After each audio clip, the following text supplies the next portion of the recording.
After winning their 7th straight game, I think it's pretty fair to say the Utah Mammoth are red hot. Can they extend it to 10 games? And if they do, what does that mean for their Stanley Cup chances? All this and more. So hang on to your tail feathers and cue the music. This is SLC Puck.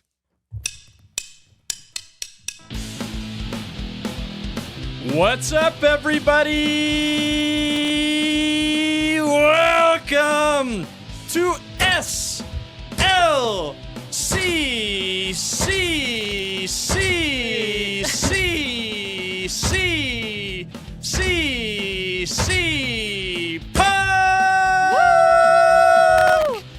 7 C's for the 7 victories. Yeah. The Utah Mammoth have strung in a row. Heck yeah. I can hardly believe my feathers. I'm so excited. I know.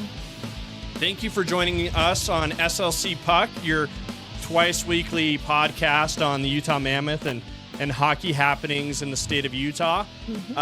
I am Austin Facer. I'm joined by my co-host, Samantha Facer. Yes, we're related. She's my sister. Mm-hmm. Hands off. I'm kidding, guys. Slide in if you want to get to know Sam. She's a great gal. And if you want to book a Disney vacation, hit Sammy up as well. Hit the QR code that's below her image right there. I don't know if you can tell this, guys, from looking at the screen, but we're kind of Disney nerds in this home. We like Disney quite a bit. Are you going to show off the claws?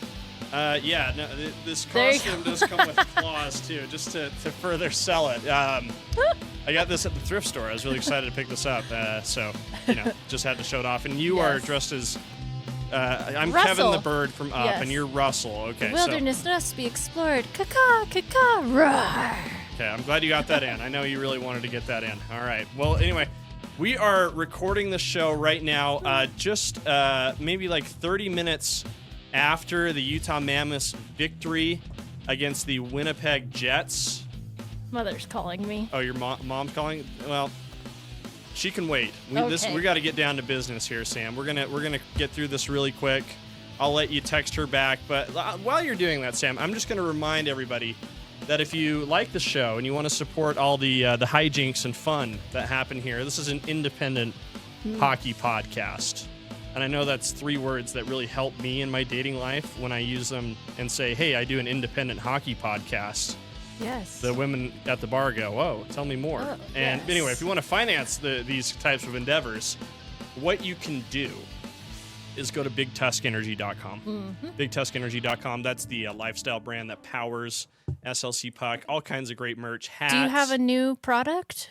I do have a new product, yes. Thank you for reminding me. This is big, Sam. I've got something for the little fella. This is little, actually. This is Little Tusk Energy. Mm-hmm. Super excited about these. Been working on these for a little bit. I think they come in all sizes for the model looks a little big, but it's meant for like little kids too. Yeah, absolutely. So these are a lot of fun. I have a t-shirt, hoodie. I'll try to put together a hat for the youngsters too. But yeah, if you're looking for a little something to give out on Halloween, which is a week from yesterday or a couple of days ago, I guess. It's coming up on Friday. This could be something good to hand out to the folks. If you guys are making a bulk purchase to hand these out at the doorstep, I will get in touch with me and I'll You'll help. Personally hand them out. I will in this costume. Yeah. Okay, or awesome. a better one, a different one. Yes. Costume of your choosing. Costume of your choosing, which you will pay for because I'm spending all my money on costumes and podcasting gear and hockey tickets, by the way, which is money well spent. We saw the Utah Mammoth play their 4-game homestand with victories over Calgary, San Jose, Boston, and Colorado. 4 wins there. And I remember thinking to myself, like, this is great. Big Tusky energy. That was, Tusky debuted. Mm-hmm. He got things rolling off to a good start. And I remember thinking this, particularly before the Colorado game. I'm like, they got a tough stretch ahead, right? Mm-hmm. So they had Colorado at home on the 21st. After that, the Mammoth were slated to play St. Louis on the 23rd, head up to Minnesota on the 25th, play Winnipeg on the 26th, that's tonight, and then finish this road trip off on the 28th with a visit to the Edmonton Oilers. And I spooky season. Thank you. I dubbed this spooky season. I did a write-up all about this on slcpuck.com. I made all these fun graphics with the help of AI. And I'm like, if they can get through this 5-game stretch, obtaining like 5 or 6 out of a possible 10 points, we should be ecstatic about that. That would put them in a really good place. We're already at 8. I got a news flash for you frickin' people. We're at frickin' 8 now. And it's stunning to watch, like, how they're winning these games. Like the I don't know, it just feels like every game has like a different story to it. Like they're pushing themselves in different ways. They're battling through adversity. They're completing comebacks. They're scoring the greasy, dirty goals. They're scoring sexy goals. They have some guys who are absolutely lights out on fire right now. Nick Schmaltz, Clayton Keller, Logan Cooley, Dylan Gunther, Mikhail Sergachev, just to name a few. But it feels like the whole frickin' team is firing on all cylinders right now. The bottom 6 guys are doing great. I just wrote an article about that today. The backup goaltender, Vitek Vanecek, had an unbelievable game tonight in Winnipeg. Outdueled Connor Hellebuck, who is the reigning Vezina Trophy winner. You and I, Sam, in addition to Disney movies, we really like Ricky Bobby. Yes. There's this great line in Ricky Bobby, I don't know what to do with my hands. And I feel that same way. I don't know what to do with my optimism because it is a dangerous feeling for me in my sports fanhood to be optimistic. I think it's a dangerous feeling for Utah sports fans in general to feel this optimistic. We've been let down so many times in the past. I've recently been let down by my frickin' Seattle Mariners, who, allowed a 3-run home run to blow a 2-run lead in the 7th inning and, miss out on their first ever World Series. So, well, what I was thinking about earlier is Utah has 16 points already. Right. Which is awesome. Last year, we were trying to get to 94. That was the magic number, yeah. So we're already like a 1/6 of the way there. They're racking these up early. Which is great. Like, I think it's awesome to, get as many points early on as you can. And I don't think the Mammoth can go 80-2 the rest of the season. No, but that would be pretty astounding, right? But you're totally right. Like, collecting these points now, especially while everybody is relatively healthy. Sean Dursey's injured, but they're finding ways to plug the gaps there. I think a lot of the guys on defense have stepped up. Ian Cole's been terrific over the last few games. John Marino looks really good too. He is a huge Ian Cole. Like, yes, I saw the pictures of them like walking in today too, and like he is just a big, like, beefy guy. Like No, I've had the chance to speak to him in person a few times. He is thick. Yeah. With almost as many C's as I banged out to start this show. He's a huge dude. He's big. Yeah. I'll tell you what, I had a funny experience when I did the tour of the practice facility a couple weeks ago. We walked through the gym, the weights area where they had the Mammoth turf and all that.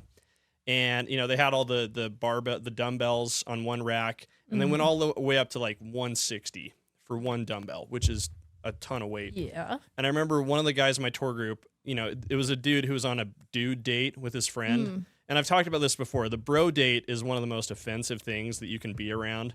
When like one guy maybe knows slightly more about hockey than the other and like wants to really impress him with his depth of knowledge. I love when they sit behind us at the games. Oh my freaking goodness, Sam. It makes me so mad. There's nothing. And if you've been behind me on a bro date at a hockey game, I'm trying to help you here. I want you to know how this comes across to other people. But anyway, this dude on a bro date with his homie was pointed at the dumbbells, and he was like, "Yeah, nobody on the Mammoth is repping 160. Ian Cole is. The dude is built like a frickin' NFL linebacker. Yeah, he's throwing himself in front of pucks. Those little pucks just bounce off of him like they're nothing, like they're just 6 ounces, and then bing. And I loved his big hat picture. Yes, the hat rocks. The big hat. We got to look into getting one of those big hats. Yeah. Anyway, I can't remember why I went on that tangent, but what I'm saying, Sam, is like, yes, they're picking up these points at a really crucial time. Just the whole team is playing. They're firing on all cylinders right now. Like, I think everybody's bought in. I keep thinking about what's happening to this team, what's happening to us as fans, what's happening to like our community, And I keep thinking about that practice facility. And I had the opportunity to go see it. I'm hoping to find a way to get you to see it. If there's anybody out there who's a season ticket holder who has like an extra ticket for a walkthrough, let us know. I'd love to show Sammy this space. But it's such an incredible place. Yeah. And it's built for camaraderie. It's a place where like the dining table. Like I love that. And that was like a request of the team, right? Yes. They wanted to all be able to sit down together. Yes. And eat. And that's cute. Like I love that. They're a very cute team with the big hat and everything. Yes. But the locker room is like also lends itself to a lot of togetherness, to team building. That area where the turf is, the fact that they have 2 rinks so they can go from one to the other. They have everything they need to succeed. Hey guys, real quick, just want to say if any of you have lost your hat because you threw it onto the ice after Nick Schmaltz's hat trick the other night, I know the place to go to get a new hat. I got to get one of these myself. I threw my lid onto the ice the other night. I'm going to go to BigTuskEnergy.com to get me a new hat. The Big Tusk Energy Utah hockey inspired snapback. This guy right here. It's got the script logo. It's got the SLC Puck branding on the back and a little woolly creature on the side. This is a great way to go. It's a great way to show your Utah hockey love and to let everybody else know what you're packing at the same time. Big Tusk Energy merch is a great way to support SLC Puck. Lots of great stuff here as well. Hats, t-shirts, beanies, blankets, and all the original fun from the SLC Puck collection as well. So head to slcpuck.shop or bigtuskenergy.com. Great way to support the show. Now let's get back to it. Yeah. And they're buying in. They're like, I think they're like starting to believe that there really aren't any excuses. And I keep thinking about the practice facility, and I'm thinking about Ryan Smith. And I don't want to glaze Ryan Smith. I think he already gets a lot of that in the media, and it's probably deserved at this point. But like he's really created this amazing place where these guys who wear the same jersey together can come together and be the best versions of themselves and put themselves in a cohesive unit where things just happen magically. And I think that's what we're seeing with this winning streak. It's stunning. It's a team in every sense of the word. Yeah. And I kind of am thinking about the core group of these guys. Like their heads must be spinning. Like what has happened to them? Over the last few years. It wasn't that long ago they were having to like ration the amount of tape they were using on their sticks and shin pads. Well, they interviewed Logan Cooley after the game. We were listening on the radio, and he did say like as much as you want to be like right in the high right now, you have to know that there's going to be highs and lows throughout the season. So they're just playing hockey, They're just, And they have minimized the amount of distractions that come their way. Like they have all the hockey tape they need in this facility. They have all the space they need. I mean, there were again, I know we have some people from Arizona who listen to this podcast. So I'm not trying to rag on the Coyotes, but like the guys like are getting this opportunity to like make their dreams come true, and they're making the most out of it. But I think you're right, Sam. I think a big part of that is like the mental, toughness that I think this group is building. Andre Turney talked about it. They're like, we're optimistic with confidence this year as opposed to optimistic with hope. And you can just, if you're in their facilities, if you're around that team, like the confidence just must be just overflowing from the figurative cup, so to speak. It's nuts. It's been so cool, and like you have to be happy for guys like Nick Schmaltz. Oh yeah, who is riding a crazy heater now. Well, think about it. Last year at this time, we were having to rev him up, pump him up, and tied for most goals on the team right now? Yeah, I think he might be tied for the most goals in the NHL. Let's look at the player stat leaders. You can see I'm pretty sure this has been updated. It's up here on Puck Vision. There he is. But he's right behind Jack Eichel, who's having a monster year as well for the points leader. And let's see, where's goals here? It's right. It's below. Oh, goals. okay. Yeah, he's tied for third behind Jack Hughes and Shane Pinto with 7 goals on the year. Hughes and Pinto have 8 each. Yeah. He's tied with Nathan McKinnon and Mark Scheifele. Those are 2 huge names. Mm-hmm. And I don't think again, you're right, Sam. Last year, we were not talking about Nick Schmaltz this way. Yes, not at all. If he keeps playing this way, are they going to be able to keep him off the Olympic roster? I don't think so. I don't know. Yeah, I think that was not so. even a discussion. That was not even a whisper of a thought. But if he maintains this level of play, I don't know what the math is. I don't think he's going to score. If he keeps this pace, I don't think he's going to score 70 or 60 or 70 goals this year. Wouldn't that be something, right? Mm-hmm. But he can find like a pace that he can maintain. This team is playing really well. Yeah. And can we talk about Logan Cooley, who's also tied? Like he has one less than Nick Schmaltz, I believe. I think he has 6 goals. Schmaltz has 7. Okay, fact-checking audience. Go ahead and check that. Tell us who's right. Anyways, he was kind of just flying under the radar. He was one that I felt like we were going to have to pump up here. And then within the last couple games, he erupted. He literally swung it out of the park. Did you see that goal? Yes, he smacked it out of the air against Minnesota. Yeah. It made no sense how that went in. Yeah. He had the natural hat trick in the first period against St. Louis. Within like 5 minutes, wasn't it? Like, yes. It was so quick. I think you're right. Logan Cooley does have 7 goals. Yeah, I think you're right. Thank you. Sorry, excuse me. But I have stats for you over the last 7 games. The 7-game heater the Mammoth are on. Nick Schmaltz has 7 goals, 6 assists, 13 points over the last 7 games. Yeah. Clayton Keller, no slouch himself, 4 goals, 7 assists, 11 points over the last 7. I wish I could whistle better. Oh, that was pretty good. That was right in my ear. Logan Cooley over the last 7. Again, sorry, I wasn't, I didn't give him the credit he deserved. 6 goals, 4 assists, 10 points. JJ Peterka's been good as well. 2 goals, 5 assists, 7 points. I've been really happy with his forechecking and his stick in the offensive zone, winning those puck battles. He won one tonight that resulted in a game-winning goal by Dylan Guenther, who, by the way, has 3 goals, 3 assists, and 6 points over this stretch. And they said he is tied for the most game-winning goals in the NHL. Sure, I believe it. Yeah, I think he has 4. Yeah, I think that would tie him with like Seth Jarvis for most of the NHL. Yeah. Mikhail Sergachev has been fantastic as well over the stretch for a defenseman. The stats are phenomenal. 2 goals, including a big one tonight. Adding 3 assists for 5 points over the last 7. And his goal, he makes it just look easy. Like it doesn't even look like he's like effortless. He's just like, bloop, and it just like goes right in. Yeah. We've stood behind the glass for warm-ups, and we've kind of like had been rattled a little bit by getting a Sergachev shot right by our faces, which may be intentional. Who knows? It's funny to think it might be.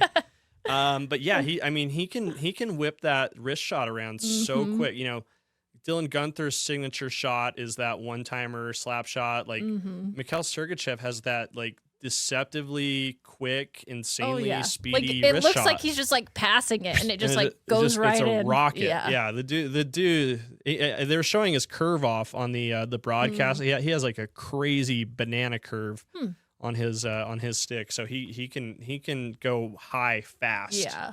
With that kind of thing, it's fun to watch. And like I wrote about this earlier on SLC Puck too. Like everybody on this team deserves credit. Jack McBain is winning faceoffs. Kevin Stenlin is. Michael Carcone's had a few goals. Liam O'Brien. Liam O'Brien not in the lineup tonight. They went with Kyler Yamamoto. That proved to be a good decision. I think he had the assist on Michael Carcone's goal. But Liam O'Brien has looked really good as well. Yeah. Like especially in the offensive zone, he's been like winning battles along the boards. He's making good cycle plays. There are parts of his game that are limited, obviously, and he would be the first to tell you that. But he's been great as well. I mean, Tusky isn't the only undefeated Mammoth. I don't know if you realize this. The team is unbeaten with Liam O'Brien in the lineup. They're 5-0 when he suits up. Yeah. In the words of Ricky Bobby, I don't know what to do with this optimism. It's fun. It's exciting, and I'm like, I don't know if it's all the caffeine that I've been consuming all day. I'm a caffeine fiend. But I am like shaking. Just like the last minute of the game was so exhilarating because they pulled Connor Hellebuck. They had heavy pressure in the Utah zone, and I kept waiting for the other shoe to drop. I was like, when are we going to see this one slip through our fingers? And I even was telling myself, I'm like, let's just get to overtime and get the 1 point. Yeah, and we would have found a way to be happy with it. I was like, that's fine. But we'll be good with that. But it was awesome. Hold on and get the 2. Mm-hmm. Yeah, I'm kind of speechless. And like you look ahead at the schedule. I've got a big old printout here of the schedule. Mm-hmm. To get these wins on the road, to get 8 points on the road at this point it bodes really, really well for this team.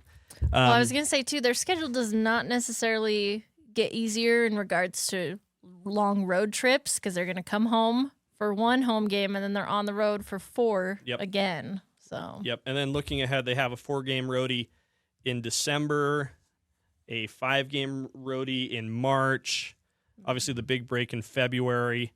But then the last month of the year, Sam, is very home friendly. Looks like they play. Yes, thank you, Benson Boone, for that. Yeah, Benson Boone. He gets if we win the Stanley Cup. We didn't like you for so long, but we'll thank you now. It's gonna pay off in April. We'll send a Stanley. Maybe you can perform at the Stanley Cup parade. Yes. And I'm just gonna tell you this, Sam. I don't want to get ahead of myself.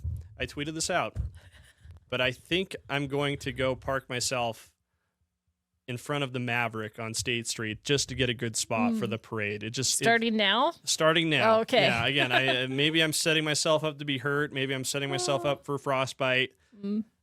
But hey, this is what I know what to do with this optimism. Mm-hmm. And here's the thing, like I think it's okay to be optimistic because we've been here before, right? Like I remember like the season the Jazz finished with the best record in the NBA. Everybody was really excited. We got let down by, blowing a 25-point lead to the Clippers in Game 6, the second round. Yep. The Jazz have never been the same since. I think that was like 2019 or something. That was like quite a while now. They're on the way up again. I think the Jazz are going to have a fun year this year. Yep.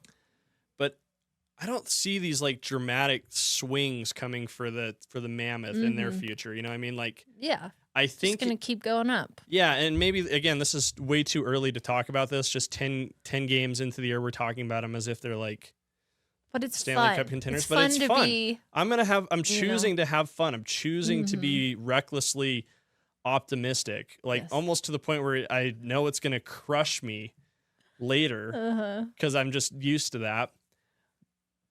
But I think it'll be okay. I like, again, I think there's this facility, this framework in place, the core players.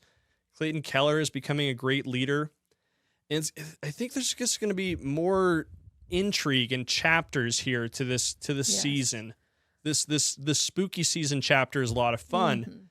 And if Utah gets through it with 10 points, like Edmonton's going to be like, they're probably a little nervous to see the Mammoth coming their way and suiting up against them on Tuesday. I'm getting to a point here, Sam. I know you're eager to jump in, but I have to think if they win the game against Edmonton on Tuesday.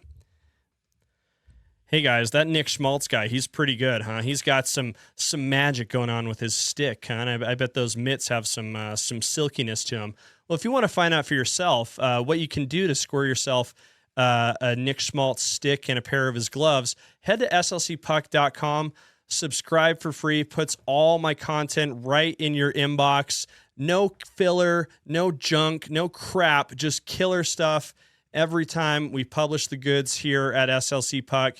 Again, head to slcpuck.com, subscribe for free. Once we hit 1,000 subscribers, someone's going to skate away with a few killer pieces of team history, some gloves, a stick from Nick Schmaltz, who, by the way, is not involved with this promotion. Neither is the Utah Hockey Club. Just saying that for legal reasons. But get to Utah. Get the Utah hockey content straight in your inbox by heading over to slcpuck.com, subscribing, entering the giveaway. Now let's get back to the show. The winning streak becomes 8 in a row. Yep. Do they start to have an interesting conversation behind closed doors? And I think the conversation might be, do we go for it this year?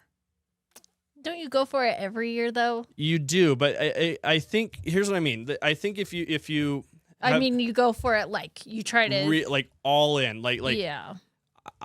We've been listening to Bill Armstrong say this for 18 months now, where he's like, hey, he's taking a very pragmatic approach. Mm-hmm. He's like, this team's building. We're preparing to have this trajectory when we're all hitting our stride, and we're going to be good for a long time. Mm-hmm. And we're building step by step, and the final step is coming.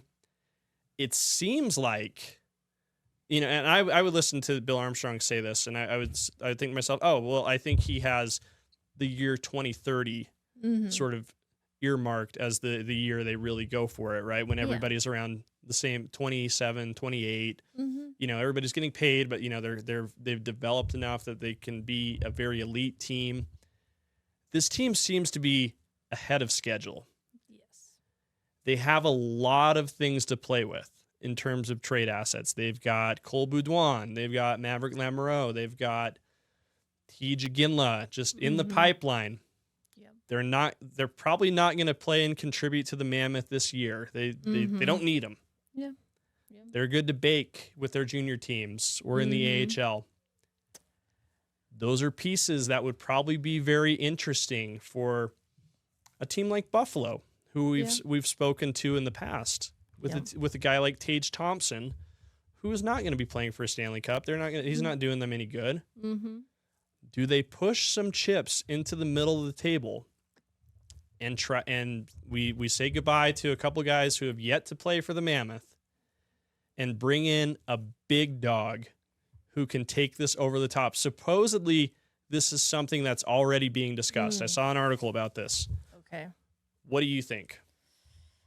I mean, my first thought is, where do you squeeze them into the lineup? We've already talked about how strong the whole, all four lines are really, really strong. Do you trade away Barrett Hayton to get someone better?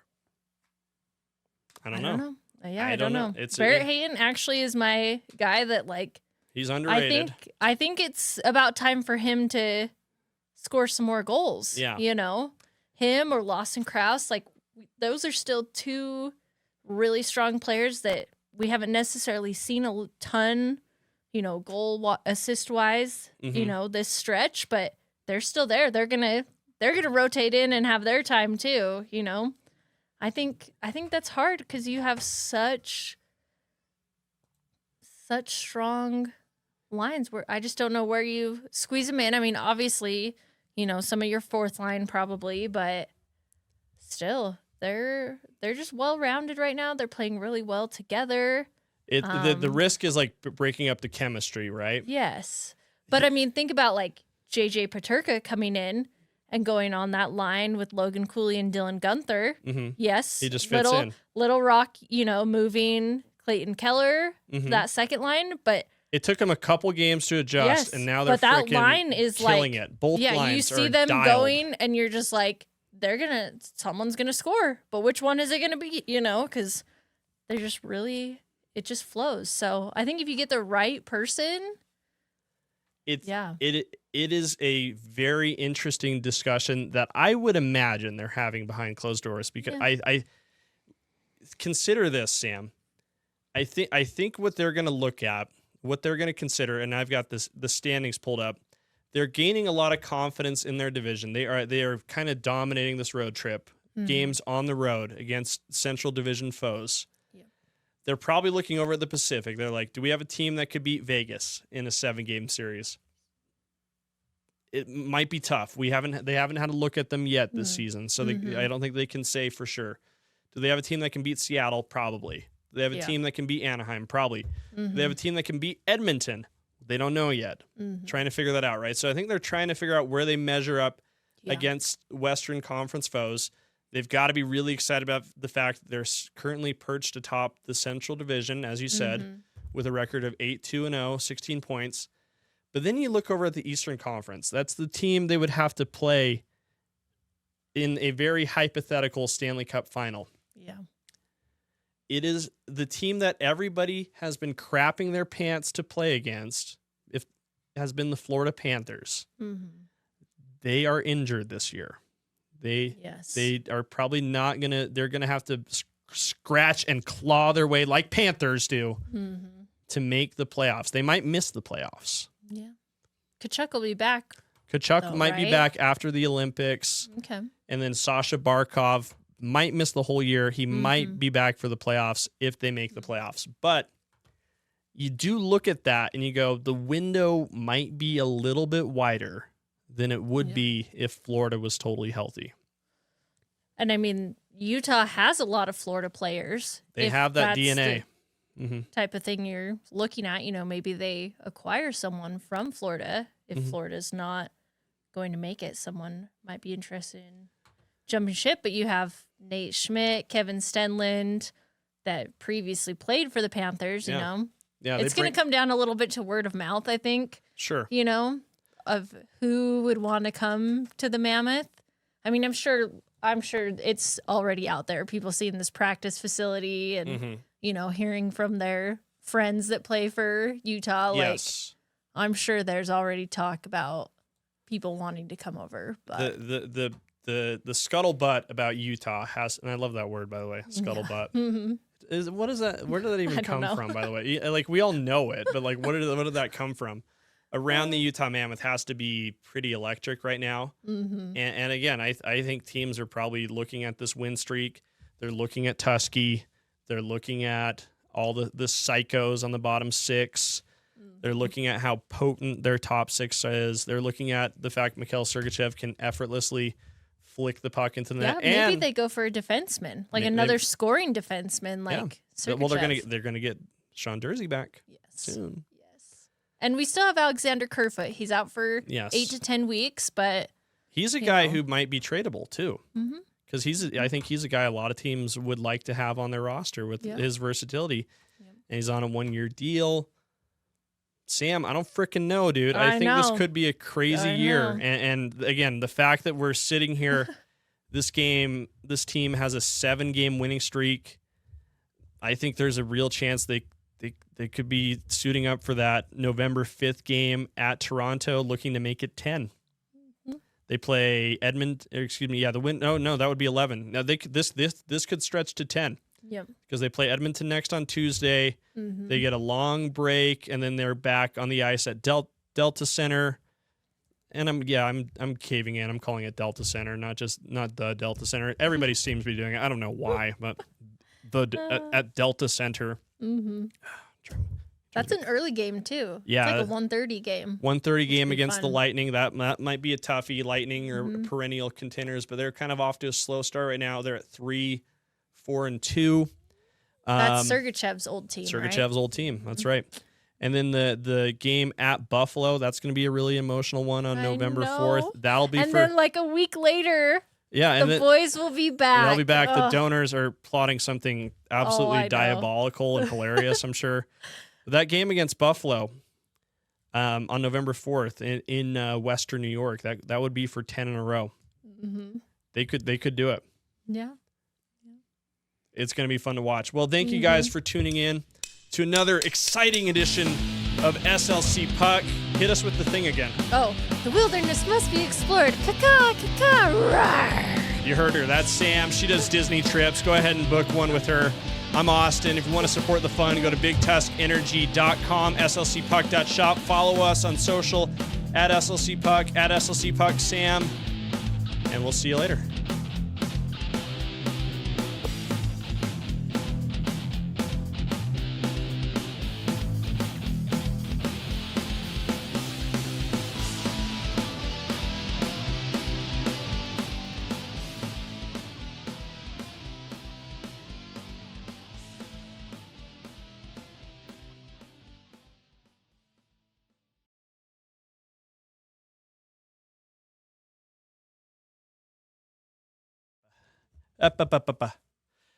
After winning their 7th straight game, I think it's pretty fair to say the Utah Mammoth are red hot. Can they extend it to 10 games? And if they do, what does that mean for their Stanley Cup chances? All this and more. So hang on to your tail feathers and cue the music. This is SLC Puck.